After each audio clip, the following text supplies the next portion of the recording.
Hello hello hello. कैसे हैं आप लोग? मैं हूं अभिषेक आनंद, आपका फिजिक्स टीचर। हमारा ब्रिज कोर्स कंप्लीट हो चुका है एंड आई होप आप लोगों को ये कोर्स बहुत पसंद आया होगा।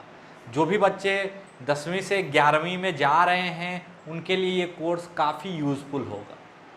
और जैसा कि मैंने बोला था कि ब्रिज कोर्स कंप्लीट होने के बाद हम लोग वेक्टर स्टार्ट करेंगे।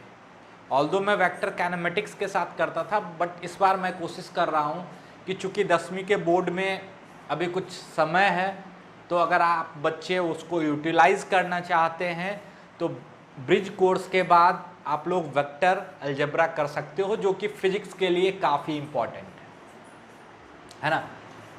बहुत सारे बच्चे जिनका वेक्टर वीक रह गया हो, जो कि अभी 12th में जा रहे हों, उनके लिए भी ये कोर्स उतना ही इम्पॉर्टेंट है। वो भी बिल्कुल बेसिक से वेक्टर सीख सकते हैं और जो उनका प्रॉब्लम फिजिक्स में है वो कुछ ना कुछ तो कम जरूर होगा। तो एज प्रॉमिस्ड अर्लियर, आज से हम लोग वेक्टर स्टार्ट करने वाले हैं, है ना। तो चलो स्टार्ट करते हैं। सिंपल सा नाम आप लोगों ने 9th-10th में सुना भी होगा, वेक्टर। ठीक है। हमारे आसपास हम लोग रोज अलग अलग तरह के फिजिकल क्वांटिटी को इनकाउंटर करते हैं, जैसे length, mass, time, velocity, distance, displacement, acceleration और बहुत सारा। इन फिजिकल क्वांटिटीज को बेसिकली आपके लेवल पे तो बिल्कुल दो ही तरीके से बांटा गया है। जो बच्चे टेंसर का नाम सुने हो तो उनसे एक रिक्वेस्ट है कि वो बिल्कुल भूल जाएं। आपके लेवल पे टेंसर का कोई उपयोग नहीं, और टेंसर इतना आसान टॉपिक नहीं है।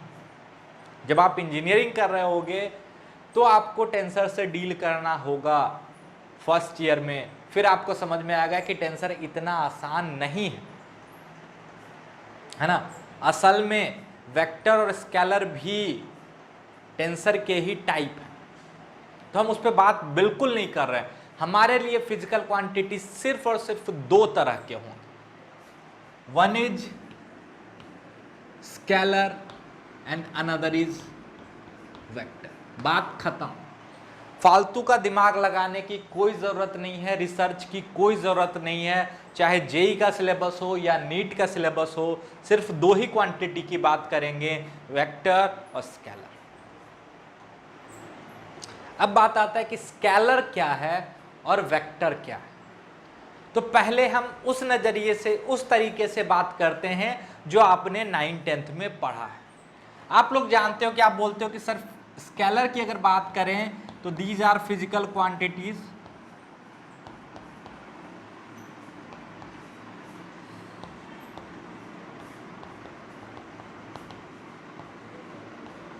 Having only magnitude. और इसके बारे में बोलते हो कि सर जिन फिजिकल क्वांटिटीज के पास मैग्नीट्यूड के साथ साथ डायरेक्शन भी हो उसको वेक्टर बोलेंगे। सिंपल सा फंडा है ना, जो 9th-10th में अभी पढ़े हो, या आप लोग 9th-10th में पढ़े हो।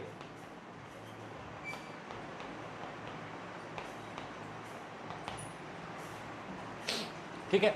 फिर आपके सामने एक सवाल रख दिया जाता है कि देख भाई, अगर मैग्नीट्यूड और डायरेक्शन होने पे क्वांटिटी वेक्टर हो जाता है तो करंट, इसके पास मैग्नीट्यूड और डायरेक्शन दोनों है,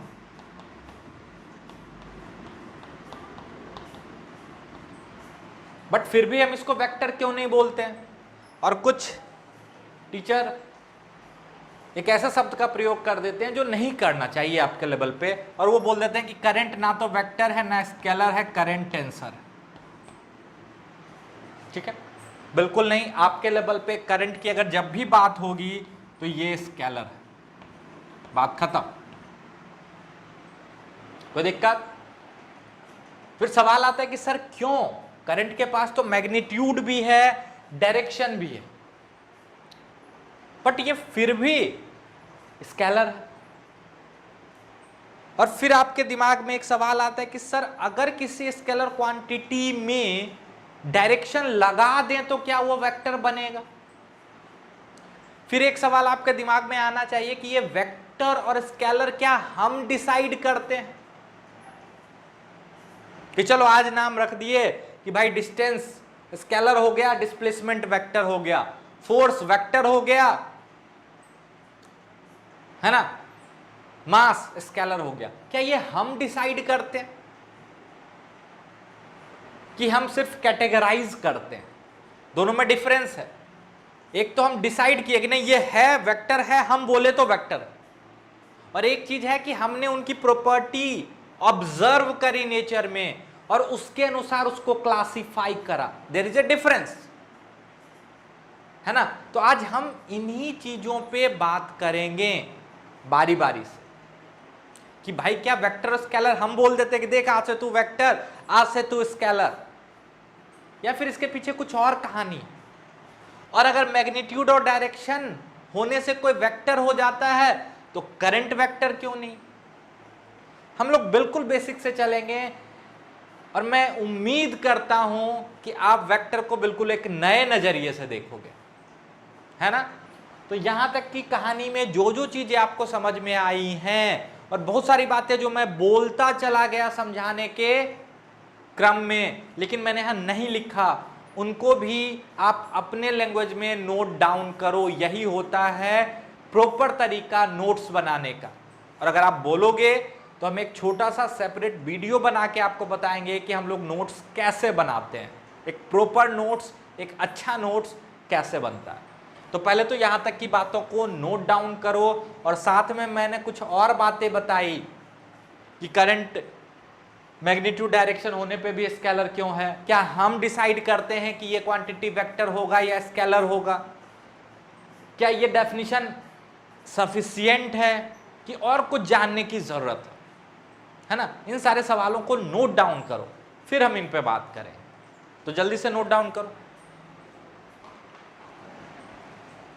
थोड़ा सा वेक्टर स्केलर से हटके एक छोटी सी बात आपको बताना चाहेंगे जिस पे खूब डिटेल डिस्कशन करेंगे जब हम लोग यूनिट एंड डायमेंशन पढ़ रहे होंगे। अभी बस एक बेसिक आइडिया दे रहे हैं कि कोई सा भी फिजिकल क्वांटिटी हो, कोई सा भी फिजिकल क्वांटिटी, तो जब आप उसका मैग्नीट्यूड लिखते हो, मैग्नीट्यूड मतलब कितना, है ना, जब आप उसका मैग्नीट्यूड लिखते हो तो वो मैग्नीट्यूड दो पार्ट से बना होता है।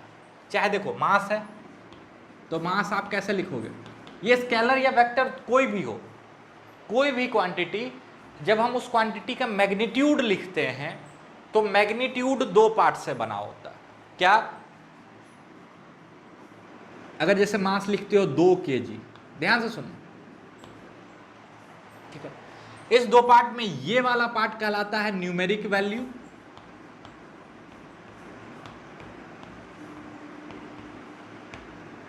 और ये वाला पार्ट कहलाता है यूनिट। ठीक है, एसआई यूनिट है, सीजीएस यूनिट है, उसकी बात नहीं कर रहा। लेकिन जब भी किसी फिजिकल क्वांटिटी के मैग्नीट्यूड को आप लिखोगे तो उसमें दो पार्ट होगा। जैसे वेलोसिटी, वेलोसिटी वेक्टर है, स्केलर है, अभी उस पर बात नहीं कर रहा। लेकिन अगर आप वेलोसिटी के मैग्नीट्यूड की बात करोगे, मॉड क्यों दिखा रहे हैं इस पर भी चर्चा करेंगे। जब भी वेलोसिटी के मैग्नीट्यूड की बात होगी तो ये होगा 2 मीटर पर सेकंड, मान लो ऐसा कुछ है, ठीक है। 2 क्या है? न्यूमेरिक वैल्यू, मीटर पर सेकंड क्या है? यूनिट। एक स्टैंडर्ड जिससे हम कंपेयर करते हैं, इस पे बात करेंगे हम लोग खूब डिटेल। मैग्नेटिक इंटेंसिटी की बात आपने क्लास 10th में पढ़ी हो, तो मैग्नेटिक इंटेंसिटी को हम लोग जनरली ऐसे बी से डिनोट करते हैं, देखा होगा आपने, है ना, या सिंपली ऐसे बी से डिनोट कर सकते हैं। तो बी लिखोगे जैसे 20 टेस्ला,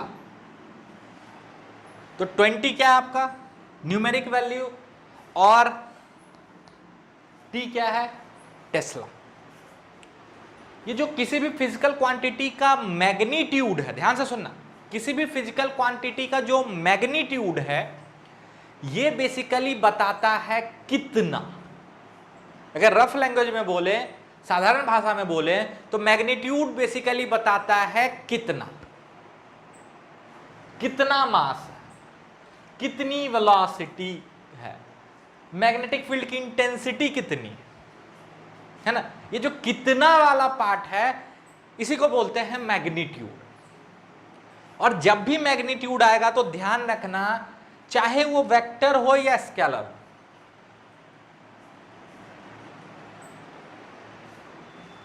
ठीक है, जब भी हम मैग्नीट्यूड लिख रहे होंगे तो एक न्यूमेरिक वैल्यू होगा। क्या होगा? न्यूमेरिक वैल्यू, और एक होगा यूनिट, ठीक है। तो जब भी हम मैग्नीट्यूड की बात करेंगे तो magnitude will consist of two part. ध्यान से सुनना, magnitude will consist of two part. One is numeric value and another is unit. और इस वाले पार्ट पे हम लोग खूब डिटेल में बात करेंगे जब यूनिट एंड डायमेंशन पढ़ रहे हो, ठीक है। तो एक बेसिक आइडिया आपको दे रहे हैं कि किसी भी फिजिकल क्वांटिटी का जब आप मैग्नीट्यूड लिखते हो, it has two parts, one is numeric value and another is unit. Unit is basically standard जिससे हम कंपेयर करते हैं।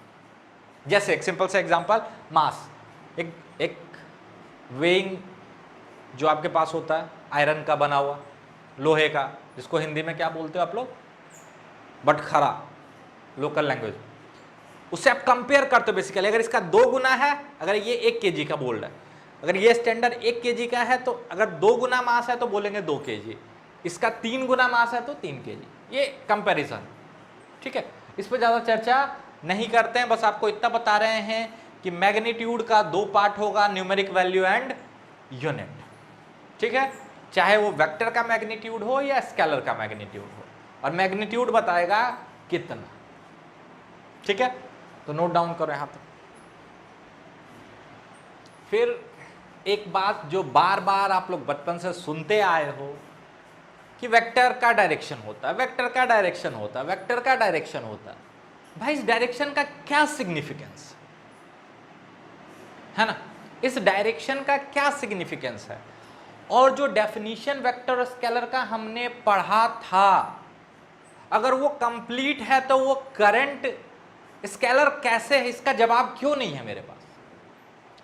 तो आज हम थोड़ा सा आपको डायरेक्शन का सिग्निफिकेंस बताने की कोशिश करेंगे, और साथ में ये बताने की कोशिश करेंगे कि वेक्टर और स्केलर का जो एक कंप्लीट डेफिनेशन आपके लेवल पे होना चाहिए, ताकि आप ये भी बता सको कि करंट स्केलर क्यों है, आपके पास एक जवाब हो, एक प्रॉपर एक्सप्लेनेशन के साथ, है ना। तो बिल्कुल 2 बेसिक क्वांटिटी से बात शुरू करते हैं। 2 बेसिक क्वांटिटी जिसको आप रोज देखते हो, रोज महसूस करते हो, है ना, और जो आप आसानी से अपने चारों तरफ एक्सपीरियंस कर सकते हो, और जिसके बारे में आपको थोड़ी बहुत जानकारी है। जैसे एक क्वांटिटी है मास, और आप बोलते हो कि सर ये स्केलर है। क्या है? स्केलर। और एक क्वांटिटी जिसको आप जानते हो वो है डिस्प्लेसमेंट, जिसको आप लोग बोलते हो कि ये वेक्टर,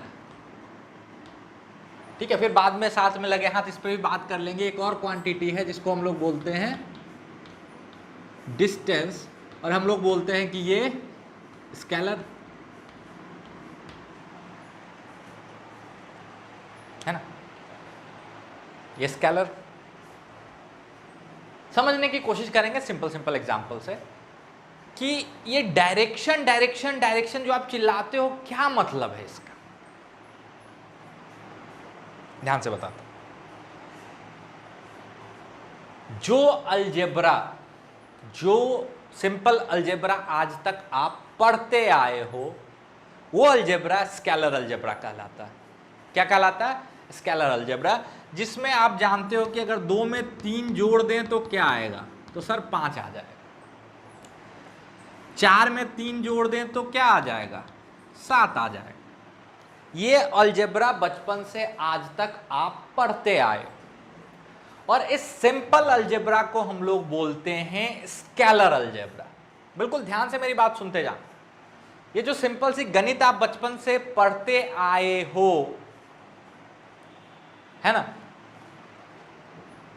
इस अलजेब्रा को बोलते हैं स्केलर अलजेब्रा। क्या बोलते हैं? Scalar algebra. और जो फिजिकल क्वांटिटीज इसी की तरह बिहेव करते हो, जिनको जोड़ने घटाने के लिए आपको अलग से कुछ स्पेशल टेक्निक आने की जरूरत नहीं होती है, वो स्केलर कहलाते हैं।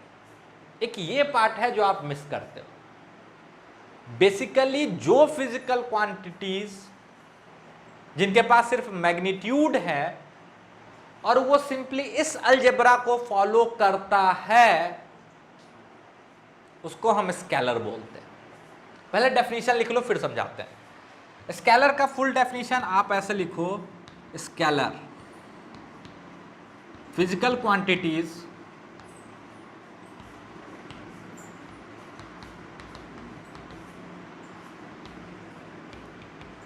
Having only magnitude and follows scalar algebra are called scalar quantity।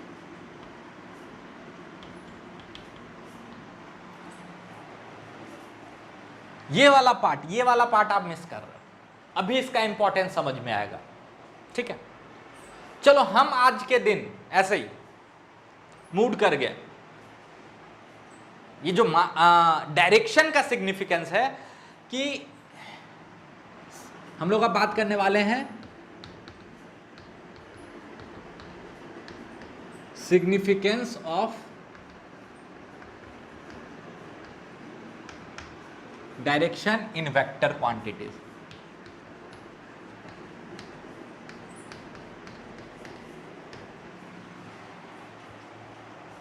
ठीक, क्या है ये? क्यों बार बार आप बोलते हो डायरेक्शन है, डायरेक्शन है, डायरेक्शन है? लगा दो ना, डायरेक्शन नहीं है तो, है ना, जिसमें नहीं है उसमें भी लगा दो और बोल दो आज से वेक्टर हो गया। क्या ऐसा किया जा सकता है? तो उस पर सोचने की कोशिश करें। मान लो आज के दिन हम बोलते हैं कि मास को वेक्टर बनाते हैं, मास को वेक्टर बनाते हैं, है कि नहीं है वो चेक करते हैं। हम बोलते हैं कि चलो मास में डायरेक्शन का सिग्निफिकेंस है, कोशिश करते हैं सोचने। तो ऐसा करो, मान लो आपके घर से किसी पर्टिकुलर डायरेक्शन में एक दुकान है, यहां से 4 केजी चीनी लेके आना और घर पे रख देना, ठीक है। और 3 केजी चीनी इधर किसी दुकान से लेके आना, किसी रास्ते से ऐसे चलते फिरते, और यहां लेके रख देना, ठीक है। आप जब उसको सिंपल सा वेइंग मशीन हर किसी के घर पे आजकल होता है, उस पर मेजर करोगे तो will get 7 KG, you will get 7 KG, ठीक है। हम आपको दिखाना चाहते हैं कि मास में आप जबरदस्ती डायरेक्शन को ठूस दो तो कोई फर्क नहीं पड़ने वाला, कोई मतलब ही नहीं है, क्योंकि मास जो फिजिकल क्वांटिटी है उसमें डायरेक्शन का कोई सिग्निफिकेंस नहीं, ठीक है। इसी तरह 4 केजी चीनी अब इधर से लेके आना और 3 केजी चीनी इधर से लेके आना, ठीक है। फिर से उस वेइंग मशीन पर डाल के देखना 7 केजी आएगा,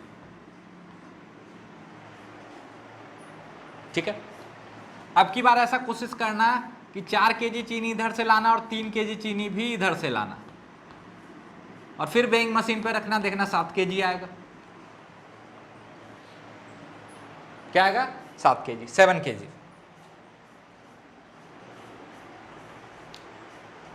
मतलब अलग अलग डायरेक्शन से उसी मास को लाके रखने पे कोई फर्क नहीं पड़ रहा, मास सेम सेम सेम। मतलब ये जो मेरा सिंपल गणित था बचपन में जो पढ़े थे कि 4 और 3 मिलके क्या बनाता है, तो 4 और 3 मिलके 7 बनाता है, हमेशा का हमेशा क्या बना रहा है? साथ बना रहा, सिंपल मैथमेटिक्स जो फॉलो हो रहा, जो सिंपल गणित आज तक फॉलो हो रहा था वही हो रहा, और इसमें डायरेक्शन का कोई सिग्निफिकेंस नहीं है कि नहीं? मतलब इसके लिए क्या आपको किसी अलग तरह के गणित बनाने की जरूरत पड़ी क्या, कि जो गणित बचपन से पढ़ते आए हो उससे काम चल रहा? तो सर जो गणित बचपन से पढ़ते आ रहे हैं उससे मेरा काम चल रहा, मजे में चल रहा है ना। ऐसे भी सोच सकते हो 7 kg चीनी था, 3 kg हटा दिए तो ये हमेशा क्या बचेगा, 4 kg। जो सिंपल गणित हम लोग पढ़ रहे थे वही यहां पे भी काम कर रहा। 3 kg लेके इधर चले जाओ, इधर चले जाओ, इधर चले जाओ, कहीं पे कोई फर्क नहीं पड़ने वाला। और ये जो मास है, जो ये फिजिकल क्वांटिटी मास है ना, वो कैसे जुड़ रहा, या उसको जोड़ने घटाने के लिए क्या किसी खास गणित की जरूरत हो रही है आपको, कि जो मैथमेटिक्स जो अलजेब्रा आपने बचपन से पढ़ा उससे काम चल रहा है? बिल्कुल चल रहा है। इसीलिए मास स्केलर है, वो स्केलर है, इसीलिए हमने उसको स्केलर की तरह कैटेगराइज करा, हमने उसको स्केलर नहीं बनाया, ये याद रखना। मास स्केलर था प्रॉपर्टी वाइज, तो हमने उसको कैटेगराइज करा as scalar. I have not decided that mass is a scalar quantity, it shows the property of a scalar quantity. समझ में आया? और हम आपको दिखाते हैं कि डिस्प्लेसमेंट को आखिर हमने वेक्टर में क्यों कैटेगराइज करा, और क्यों डिस्प्लेसमेंट जैसे और क्वांटिटीज को पढ़ने के लिए एक बिल्कुल अलग ही अलजेब्रा की जरूरत हुई, because this scalar algebra was not sufficient enough. This scalar algebra was not sufficient enough for that. है ना? तो अभी तक की सारी बातों को समराइज करो अपने कॉपी में, खुद से लिखने की कोशिश करो जो इंपॉर्टेंट बात और हम बोले हैं, है ना? नोट डाउन करो सबको सब, फिर आगे चलते हैं आपको ये समझाने पे कि क्यों डिस्प्लेसमेंट जैसी और जो फिजिकल क्वांटिटीज हैं उनके लिए गणित अलग अलजेब्रा की जरूरत क्यों हो रही है, कैसे वो इस मास से या इस डिस्टेंस से अलग हैं, हाउ। ठीक है? और आपको अपने आप जवाब मिल जाएगा कि करंट स्केलर क्यों है। तो अब हम समझने की कोशिश करेंगे कि ये जो डायरेक्शन की बात करते हैं, आखिर डिस्प्लेसमेंट में इसका क्या इंपॉर्टेंस, और क्या हमने डिस्प्लेसमेंट को वेक्टर घोषित किया कि डिस्प्लेसमेंट ने ऐसा प्रॉपर्टी शो करा कि we have to categorise it as a vector quantity. इस चीज को समझने की कोशिश करते हैं। और क्या ये मेरे सिंपल अलजेब्रा से डिस्प्लेसमेंट का काम चल जाता, और चल जाता तो अलग अलजेब्रा की जरूरत क्यों हुई? या फिर ऐसा हो सकता है कि जो अलजेब्रा आज तक हम पढ़ते आए हैं शायद उससे इसका काम नहीं चल रहा, है ना? तो इन सारी बातों को समझने की कोशिश करते हैं। डिस्प्लेसमेंट का डेफिनेशन जो आपने पढ़ा वो बताओ। ऑल्दो उसमें एक टेक्निकल फॉल्ट है जिस पे हम लोग बात करेंगे खूब डिटेल में कैनेमेटिक्स में, बट अभी अगर हम डिस्प्लेसमेंट की बात करें जो आप जानते हो, तो आप जानते हो कि 2 पॉइंट है ए और बी, और हम कैसे भी घूम के यहां से यहां आए। एनीहाउ मेरा डिस्प्लेसमेंट ये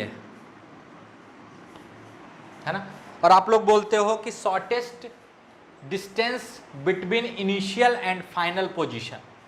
आप लोग को यही डेफिनेशन बताया गया 9th-10th में, कोई दिक्कत नहीं है। उसमें जो टेक्निकल फॉल्ट है उस पर हम लोग कैनेमेटिक्स में बात करेंगे। अभी इसी डेफिनेशन पे बात करते हैं कि it is the shortest distance between initial and final position. ठीक है? और समझने की कोशिश करते हैं थोड़ा थोड़ा चीज़ों को, ठीक, कि आखिर यहाँ पे डायरेक्शन के इंपॉर्टेंस का मतलब क्या। क्या हम डिस्टेंस में डायरेक्शन लगा दे तो वो डिस्प्लेसमेंट बन जाएगा? नहीं, ऐसा नहीं होता है। देखो, तो shortest distance between initial and final position is called displacement. आपके लेवल पे सही है, बिल्कुल सही है, ठीक है, उस पर बात करें। मान लो एक आदमी 1 से 2 पे चला ऐसे, ठीक है, और मान लेते हैं 4 मीटर चला, ठीक है, फिर इसी लाइन के अलोंग 3 मीटर और चला और पॉइंट 3 पे पहुंच गया। मैंने आपसे बोला कि टोटल डिस्प्लेसमेंट क्या था। अभी नहीं पता हमको वेक्टर क्या है, स्केलर क्या है, हम तो जो गणित जानते हैं उस पर विश्वास करते हैं, जो अलजेब्रा आज तक सीखा 9th-10th में उस पर विश्वास करते हुए काम करते हैं। तो सर यहाँ से यहाँ 4 चला, यहाँ से यहाँ चला, तो डिस्प्लेसमेंट होता है कि shortest distance between initial and final, तो शॉर्टेस्ट तो यही होगा सर। हाँ बिल्कुल, उसी लाइन पे ड्रॉ कर रहे हैं, बट दिखाने के लिए हम अलग जाए। तो हम पूछते हैं कितना डिस्प्लेसमेंट है, तो आप बोलते हो कि सर डिस्प्लेसमेंट 7 मीटर है। हम बोलते हैं अच्छा ठीक ठाक तो चल रहा अपना गणित, 4 जोड़ 3 बराबर 7। हाँ सर बिल्कुल सही है। फिर दिमाग में आया तो अलग इसको क्यों बोला गया, अब समझ में आया, ध्यान से देखिए। अगले दिन ये आदमी ऐसे ही चला 4 मीटर 1 से 2 पे, लेकिन 2 से 3 इधर ना जाके 3 मीटर इधर चला गया, यहां, ठीक है सर चला। अब हम आपसे पूछते हैं कि डिस्प्लेसमेंट क्या था इस पूरे जर्नी में। पहला डिस्प्लेसमेंट क्या था 4, अरे 1 से 2 के बीच का शॉर्टेस्ट पाथ भी तो यही है। दूसरा डिस्प्लेसमेंट क्या था 3, और अगर हम नेट टोटल कुल डिस्प्लेसमेंट की बात करें तो आप बोलोगे सर वो तो बाय डेफिनेशन होता है इनिशियल से फाइनल का शॉर्टेस्ट पाथ, तो वो तो ये हो जाएगा, बिल्कुल सही। और थोड़ा बहुत पाइथागोरस आपको आता होगा तो आप बोलोगे अगर ये दोनों परपेंडिकुलर हैं तो ये हो जाएगा 5 मीटर, हो जाएगा ना। अपना सिंपल गणित जो था वो गड़बड़ होने लगा। देखो ना, एक डिस्प्लेसमेंट, दूसरा डिस्प्लेसमेंट, और जो ये उनका टोटल डिस्प्लेसमेंट है ये क्या आ गया 4 जोड़ 3 बराबर 5। ये तो नहीं सीखा हमने, बट आ तो वही रहा। ये सीखा हमने नहीं है बट आ वही रहा। क्या आ रहा है तो 5, क्योंकि वो तो दिख रहा है ना हमको। अच्छा फिर से बात करते हैं। देखो प्लस माइनस मत लगाना, क्योंकि अभी हम आपको प्लस माइनस नहीं सिखा रहे, यानी कि अपनी तरफ से जो माइनस उल्टा चला तो माइनस, सीधा चला तो प्लस, इसका मतलब आपको वेक्टर आता है ना, ठीक है। तो असल में वो प्लस माइनस डायरेक्शन बता रहा होता। अगर आपने थोड़ा सा डिटेल में पढ़ा होगा तो वो जो प्लस माइनस लगाते थे ना आप वेलोसिटी में या डिस्प्लेसमेंट में 9th-10th के न्यूमेरिकल्स में, असल में आप वो डायरेक्शन लगा रहे थे, ठीक है, उस पर भी बात करेंगे। अभी तो हम सिंपल गणित लगा रहे हैं। एक आदमी फिर चला 1 से 2 4 मीटर और फिर इसी लाइन पे वापस आ गया 3 मीटर ऐसे, यहां, ठीक। तो पहला डिस्प्लेसमेंट, अरे इसी लाइन पे आया तो वो भी ऐसे ही होगा ना कुछ।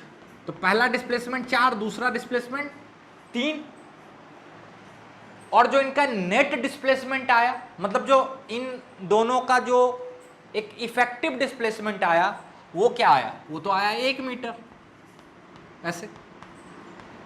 हाँ सर बिल्कुल, ये कौन सा गणित है, पहले 4 का डिस्प्लेसमेंट फिर 3 का डिस्प्लेसमेंट और ये 1 आ गया।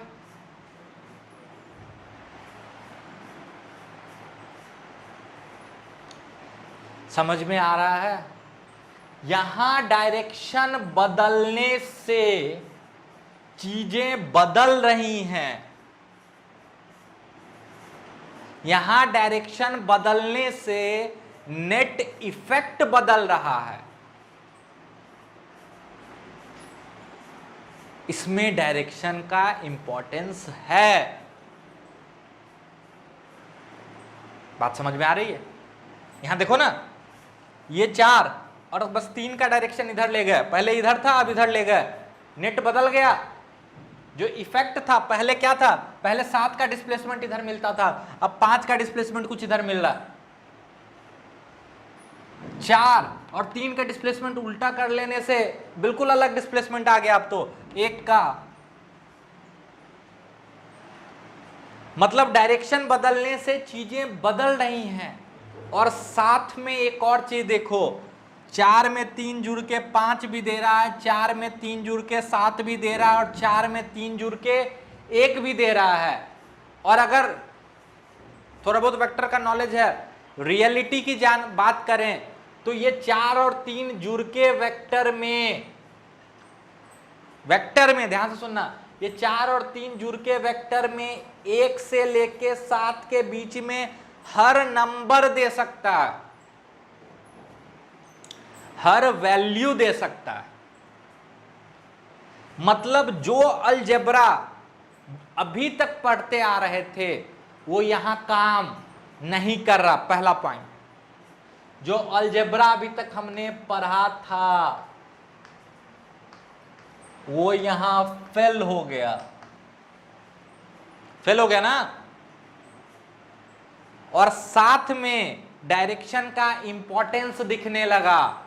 सेम 4 और 3 है, पहला डिस्प्लेसमेंट 4 है, दूसरा 3 है, लेकिन जैसे ही 4 और 3 के बीच का एंगल चेंज हो रहा है, डायरेक्शन चेंज हो रहा है, उनका नेट इफेक्ट भी चेंज हो रहा है। यानी अब की बार अब हमको डायरेक्शन का इंपॉर्टेंस भी दिखने लगा, जो कि मास में नहीं दिख रहा था, क्योंकि मास वेक्टर है ही नहीं। तो बाय डेफिनेशन जो डिस्प्लेसमेंट को हमने डिफाइन करा, by definition displacement is a vector quantity. तो अब जो वेक्टर का फुल डेफिनेशन मेरे पास आया वो क्या है, तो लिखो physical quantities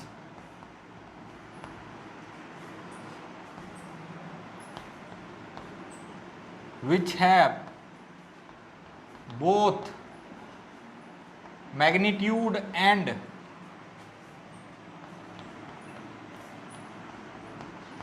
direction and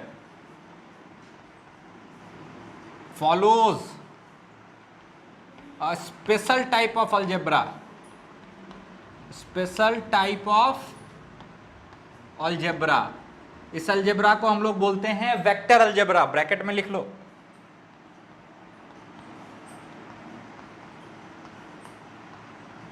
are called vectors, are called vector quantities, vector quantities. अब ये कंप्लीट डेफिनेशन तो सिर्फ मैग्नीट्यूड और डायरेक्शन होना ही वेक्टर होने के लिए पर्याप्त नहीं है। मैग्नीट्यूड और डायरेक्शन होने के साथ साथ वो आपके सिंपल अलजेब्रा को फॉलो नहीं करेगा, उसके लिए अलग अलजेब्रा की जरूरत होगी। कौन सा अलजेब्रा, कैसा अलजेब्रा, उस पर बाद में बात करें। बट वो आपके सिंपल अलजेब्रा को फॉलो नहीं करता है, उसके लिए एक स्पेशल अलजेब्रा की जरूरत होती है, तब जाके वो क्वांटिटी क्या कहलाएगा, वेक्टर क्वांटिटी। और जब किसी क्वांटिटी का सिर्फ मैग्नीट्यूड हो, डायरेक्शन का कोई इंपॉर्टेंस नहीं हो, और उसकी गणित आपके सिंपल अलजेब्रा से उसका काम चल जाता हो, that quantity is called scalar quantity. अब बात आता है कि करंट में मैग्नीट्यूड भी इंपॉर्टेंट है, डायरेक्शन भी इंपॉर्टेंट है, बट फिर भी वो स्केलर क्यों है। अब यहां तक के इंफॉर्मेशन के आधार पर एक बार आप खुद से ट्राई करो, फिर हम आपको समझाते हैं, ठीक है। तो अब बात करते हैं कि करंट में मैग्नीट्यूड भी इंपॉर्टेंट होता है, डायरेक्शन भी इंपॉर्टेंट होता है। कैसे इंपॉर्टेंट होता है उस पर भी चर्चा करते हैं, बट वो स्केलर होता है, क्यों। तो अभी हम आपको समझाने की कोशिश करेंगे कि मैग्नीट्यूड भी इंपॉर्टेंट है, डायरेक्शन भी इंपॉर्टेंट है, बट वो वेक्टर की तरह नहीं जुड़ता, उसके लिए अलग से अलजेब्रा की ज़रूरत नहीं होती है। सिंपल मैथमेटिक्स जो आपने सीखा है अभी तक, सिंपल अलजेब्रा जो आपने सीखा है, उससे काम हो जाता है। पहले तो डायरेक्शन के इंपॉर्टेंस को समझो कि मान लो इस वायर में 3 एम्पेयर करंट आया, 10th में आपने करंट पढ़ा होगा, और प्योरली चार्ज कंजर्वेशन की बात कर रहा है, ठीक है। तो 3 ampere is basically 3 coulomb per second, इधर से चार्ज आ रहा है, और इधर से हम बोल देते हैं कि 4 एम्पेयर करंट है। कितना है? 4 एम्पेयर। तो आप जान रहे हो कि पर सेकेंड 3 कूलम चार्ज आ रहा है, पर सेकेंड 4 कूलम चार्ज आ रहा है। तो अगर हम तीसरा वायर लगाएं तो इसमें से 7 coulomb per second charge flow करेगा, इस डायरेक्शन में करेगा, यानी हम बोलेंगे कि इसमें 7 एम्पेयर करंट होगा। और सिंपल सा गणित है, 3 आया, 4 आया, 7 आया, 3 और 4 के बीच क्या एंगल है, उनके बीच के डायरेक्शन को बदलने से कोई फर्क नहीं पड़ेगा। आप ऐसे भी रख लो, उनके बीच के एंगल को बदलने से कोई फर्क नहीं पड़ेगा।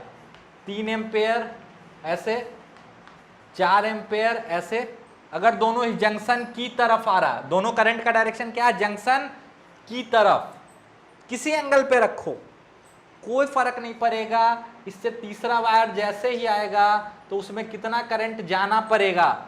7 एम्पेयर।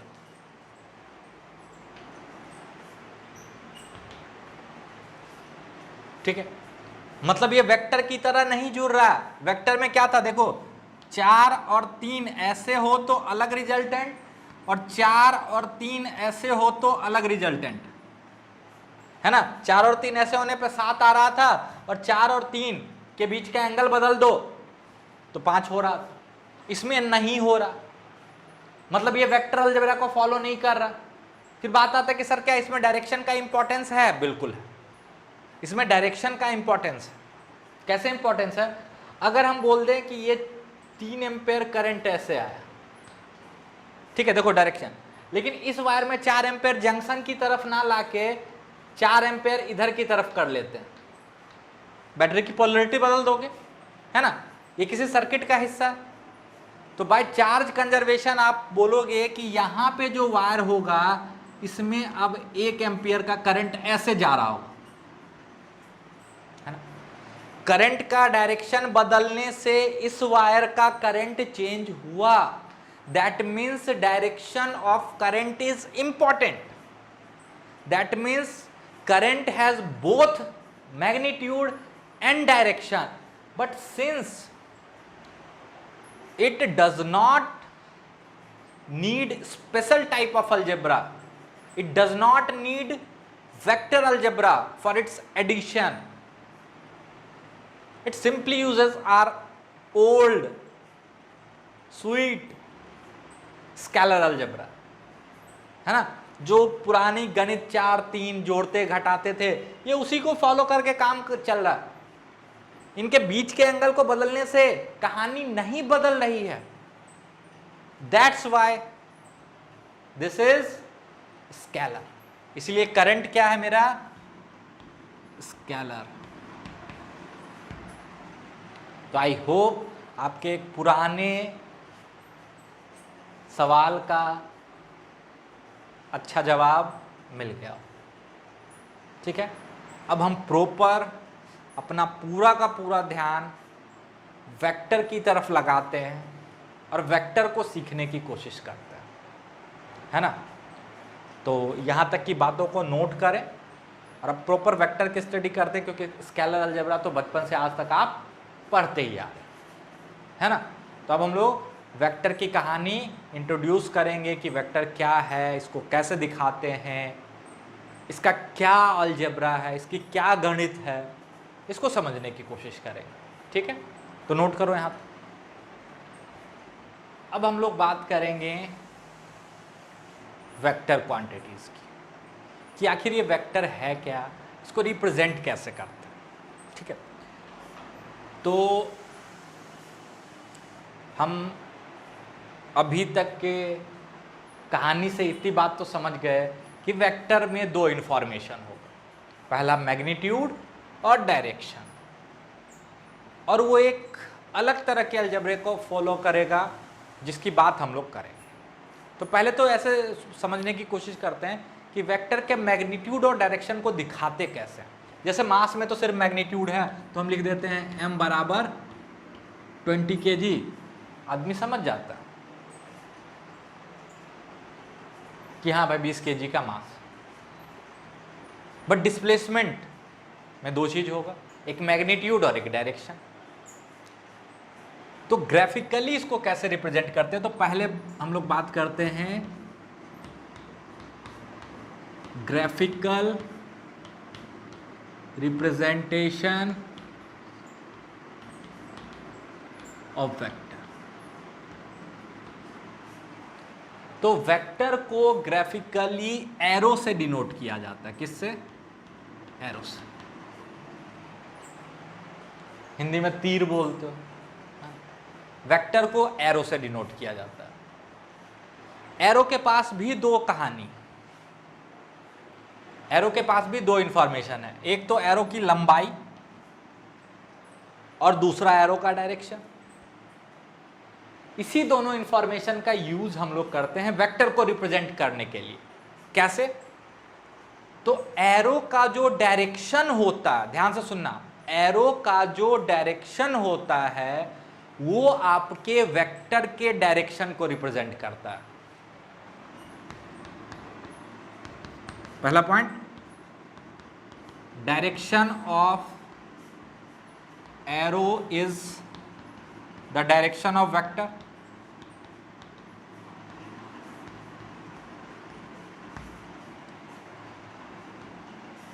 ठीक है।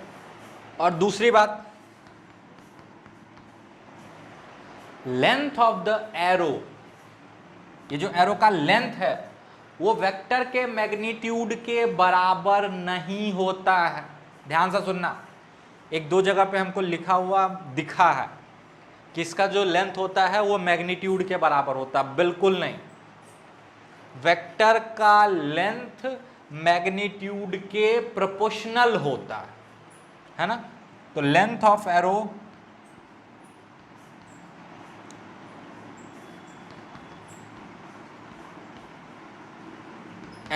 Is proportional. इसका क्या मीनिंग है अभी हम समझाते हैं। Proportional to the magnitude of vector. Arrow का जो लेंथ होता है वो वेक्टर के मैग्नीट्यूड के प्रोपोर्शनल होता है। इसका क्या मतलब है समझाते हैं। मान लो डिस्प्लेसमेंट की बात करते हैं पहले, है ना।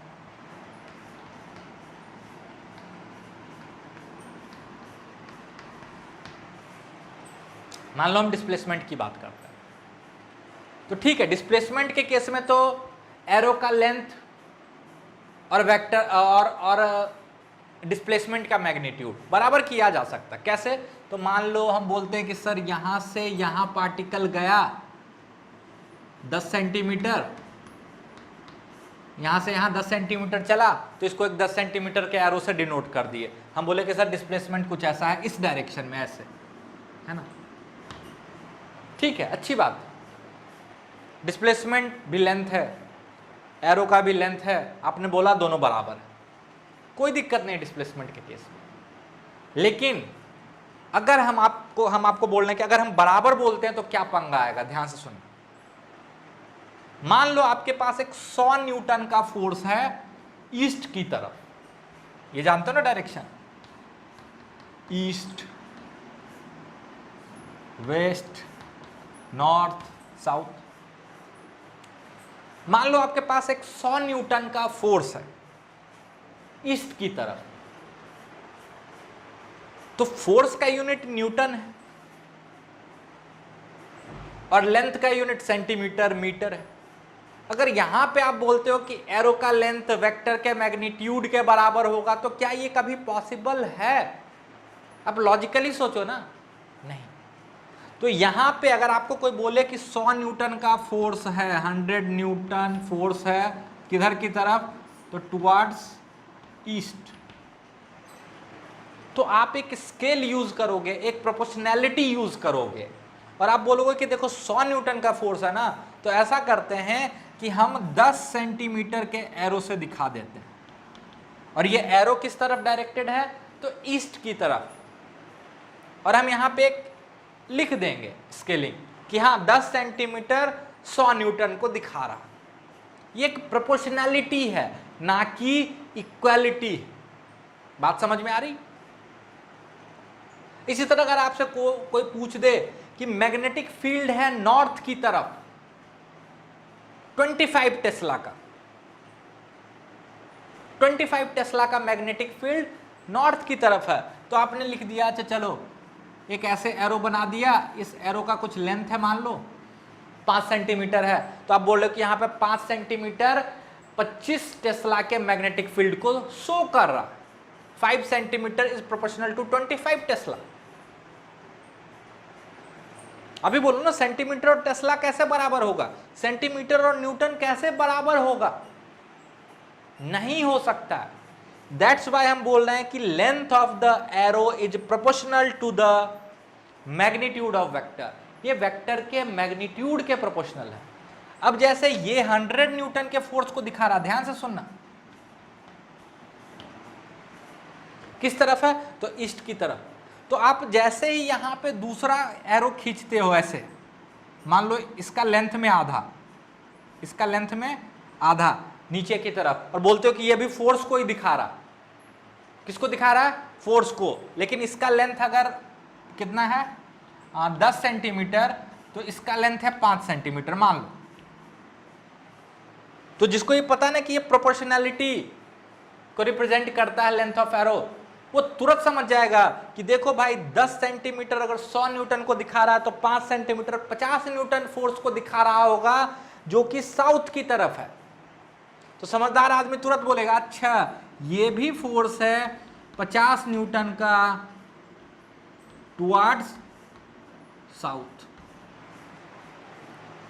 तो आई होप आपको प्रोपोर्शनैलिटी और इक्वलिटी का जो डिफरेंस है वो समझ में आ गया होगा कि हम ये बार बार क्यों बोल रहे हैं length of the arrow is proportional to the magnitude of the vector. Vector के मैग्नीट्यूड के प्रोपोर्शनल होगा और एरो का डायरेक्शन वेक्टर के डायरेक्शन को रिप्रेजेंट कर रहा होगा। कोई दिक्कत? इसीलिए वेक्टर को ग्राफिकली हम लोग एरो से रिप्रेजेंट करते हैं। किससे रिप्रेजेंट करते हैं? एरो से। कोई दिक्कत? तो vector is represented by an arrow, है ना, whose length is proportional to the magnitude of the vector and direction is same as the direction of vector. I hope ये चीजें आपके समझ में आ रही होंगी। पक्का? तो नोट डाउन करो। छोटा सा लास्ट थ्योरी आपके सामने रख रहे हैं, आज के लिए काफ़ी है ना, बहुत ज़्यादा एक्सटेंड नहीं करेंगे ताकि आप परेशान नहीं हो। वेक्टर आपके लिए नया है और हम उम्मीद करते हैं कि आपको बहुत कुछ नया सीखने को मिला होगा आज, ठीक है। तो अब जैसे कि हम लोग बात करते हैं कि देखो मास, तो मास को कैसे रिप्रेजेंट करते हैं? m से। डिस्टेंस को कैसे रिप्रेजेंट करते हैं? s से। और हम जानते हैं कि ये सब स्केलर क्वांटिटी है। जब भी मास की बात होगी या कोई क्वांटिटी m से रिप्रेजेंट किया गया, s से रिप्रेजेंट किया गया, तो हमको पता है कि इसको उसी अलजेब्रा से इसका काम चल जाएगा। लेकिन कोई कंफ्यूजन नहीं हो कि देखो भाई अभी जिस क्वांटिटी की बात कर रहे हैं वो स्केलर अलजेब्रा से नहीं जुड़ेगा, वो वेक्टर वाला बात अलजेब्रा फॉलो करेगा। तो कुछ तो सिंबल में डिफरेंस होना चाहिए कि जिसको देखते ही आप समझ जाओ कि देखो ये जो क्वांटिटीज हैं इस पे सिंपल अलजेब्रा लगाना है बचपन वाला, और ये जो फिजिकल क्वांटिटीज हैं इस पे वेक्टर अलजेब्रा लगाना है। तो इसीलिए वेक्टर को के सिंबल्स को स्केलर के सिंबल से डिफरेंशिएट करने के लिए जो उनका सिंबॉलिक रिप्रेजेंटेशन होता है, टॉपिक लिख सकते हो, symbolic representation, symbolic representation of vector. कैसे डिनोट करते हैं?